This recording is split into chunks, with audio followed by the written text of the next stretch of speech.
Have you ever thought about the relation between World Cup and stock market? Let's take the S&P 500 index as an example. During 2002 World Cup, the index dropped 7.03%, and in 2010, the same thing happened again. The index got impacted and decreased by 0.82% during South Africa FIFA World Cup.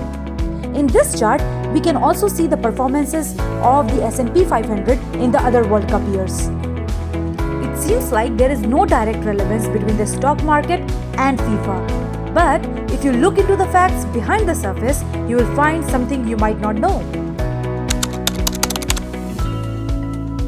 Can you imagine how demoralizing a country's investors can become after their team loses in the World Cup? Let me tell you, a significant academic research bodies have found that investors' low spirits has a striking impact on the stock market. Back in 1973, finance professor Alex Admans of the London Business School analyzed stock market behavior following more than 1100 soccer matches. He found that, on an average, after a given country's soccer team lost in the World Cup, its stock market the next day produced a return significantly below average. So, you guys will be thinking, what happened when the teams win the game? Here is the trick.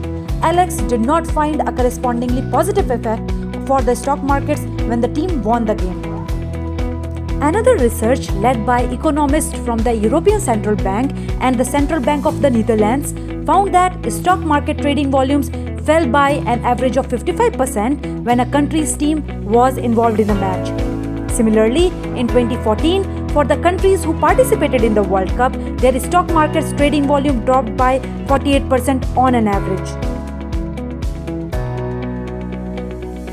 Now, many of you doubt that will all the stock markets around the world is negatively affected by the World Cup? Oh no, there is one exception, the host country. Let's take Qatar as an example. The stock market of Qatar is booming because of the FIFA World Cup, with more than $4 billion of foreign inflows in the first 10 months of this year alone. Stock market experts says that Qatar's stock market, like most of the previous World Cup hosts, has outperformed the peers and is expected to continue in the similar lines in the year after the tournament. Moreover, if we look at historical numbers, the average MSCI country stock market index of the host nations, excluding Brazil, grew by 21.8% in the year of the World Cup and by 13.4% in the year after the World Cup, compared with the MSCI World Index average growth of 4.3% and 9.5% respectively. Are you curious about what happened to Brazil?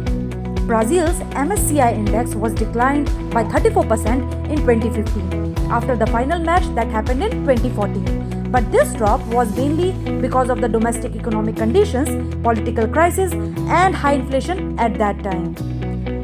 So, truly speaking, when we talk about the stock market's performance, many other factors beside the World Cup will undoubtedly also play a major role, if not that bigger.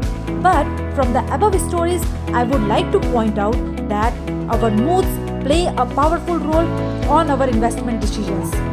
We always tell ourselves that we base our portfolio decisions solely on sober and rational analysis. But the academic research on the World Cup clearly shows that our rationality do get impacted by the feelings.